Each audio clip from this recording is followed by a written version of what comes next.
세인트루이스의 시즌 준비가 순조롭지 못한 것처럼 보이는 가운데 가장 큰 고민을 안겨주고 있는 부분이 바로 김광현 선수가 있는 선발 로테이션입니다. 현재까지 7경기를 치른 세인트루이스는 선발로 나온 투수가 1회를 무사히 마무리 지은 적이 단 2번뿐이며 그 2번 모두 아담 웨인라이트가 선발로 나온 경기들입니다. 팀의 에이스인 잭 플레어티는 지난 일요일 시범 경기 2번째 등판을 할 예정이었지만 등판 일정을 취소했습니다.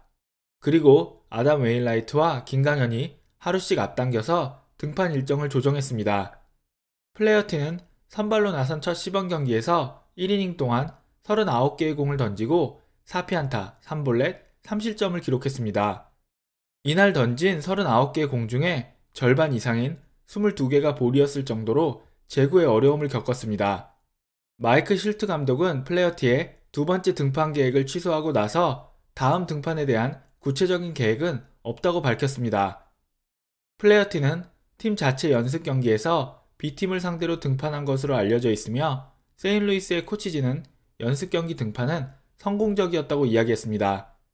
겐트와 마르티네스의 선발 등판 또한 성공적이지 못했습니다. 3월 4일에 등판했던 카를로스 마르티네스는 1과 3분의 2이닝을 던지는 동안 안타 4개와 볼넷 3개를 허용하면서 6실점한 뒤 교체되었습니다. 겐트는 첫 등판이었던 2월 28일 워싱턴전에는 2이닝을 무실점으로 막았지만 볼넷 2개를 내주는 등 제구의 불안한 모습을 보여주었으며 선발로 나선 3월 5일 워싱턴과의 경기에서는 2와 3분의 2이닝을 던지고 안타 4개, 볼넷 2개를 포함해서 4실점을 하고 교체되었습니다. 선발진에 합류할 것으로 여겨졌던 마일스 마이콜라스 역시 지난 2월 25일 마지막 피칭을 끝으로 현재 훈련에서 빠져 있습니다. 어깨 부상으로만 알려져 있는 가운데 지난주 시뮬레이션 게임에서 피칭을 다시 시작할 것으로 알려졌지만 어깨 부상 회복이 더디어져 취소되었습니다. 현재 마일스 마이콜라스의 회복에 대한 정확한 타임테이블은 알려지지 않고 있습니다. 이번 시즌 세인트루이스의 마무리로 활약할 것으로 기대받고 있던 조던 힉스 역시 불펜 피칭을 계속하고는 있지만 언제쯤 실전 투구에 나설지에 대해서는 알려진 바가 없습니다. 마이크 실트 감독은 천천히 그리고 조심스럽게 그를 복귀시킬 계획이라고 했으며 실전에서 던지기 전 불펜 피칭과 실전 사이에 몇 번의 연습 경기 등판이 있어야 할 것이라고 했습니다. 아직까지 연습 경기 등판 소식이 들리지 않는 것으로 봐서는 아직 완전 복귀 전까지는 시간이 조금 더 걸릴 것 같습니다. 불펜의 또 다른 축을 맡아주어야 하는 앤드류 밀러 역시 3월 8일 첫 등판을 가졌지만 좋지 못했습니다.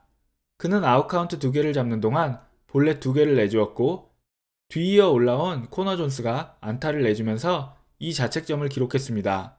아담 웨인라이트가 2번의 선발 등판을 모두 성공적으로 마무리하면서 좋은 모습을 보여주고 있다는 것이 투수진에 대한 유일한 좋은 소식일 정도입니다.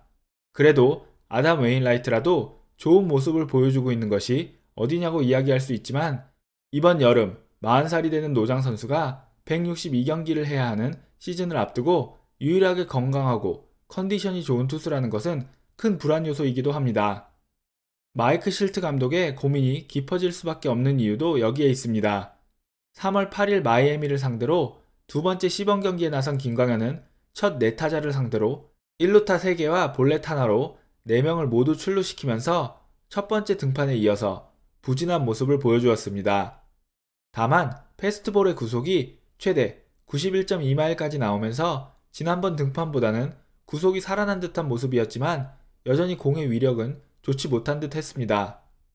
김광현은 경기 후 인터뷰에서 덕아웃에 앉아서 지난 시즌에 대해서 곰곰이 생각해봤습니다.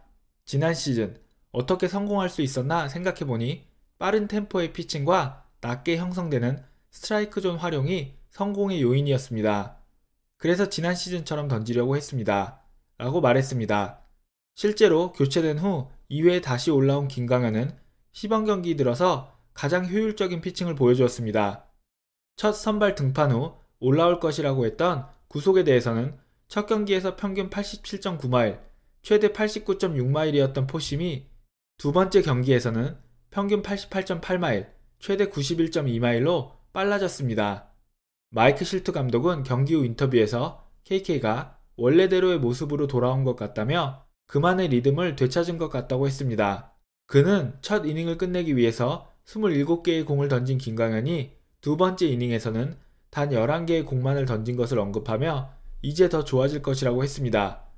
마이크 실트 감독은 앤드류 밀러와 김광현에 대해서 이야기하면서 그들을 페이스카에 비유했습니다. 현재 코치진은 그들을 페이스카로 여기고 있다고 했습니다. 제가 아는 페이스카는 자동차 경주에서 사고가 나거나 시합 초반에 맨 앞에 나서는 차입니다. 이 차가 맨 앞에 있는 동안은 이 차를 추월해서도 안 되고 2차 뒤에 따라가는 차들끼리의 추월도 허용되지 않습니다. 페이스카가 레이스에 있는 동안은 모두 2차의 속도에 맞춰서 안전하게 운행해야 합니다. 아마도 마이크 실트 감독은 김광현과 앤드류 밀러의 페이스를 무리하게 끌어올리려고 하지 않겠다는 의도로 이런 말을 한 것 같습니다. 앞으로 17경기가 남아있기에 김광현은 최소 2번에서 3번 정도의 시범 경기 등판을 더 할 수 있습니다.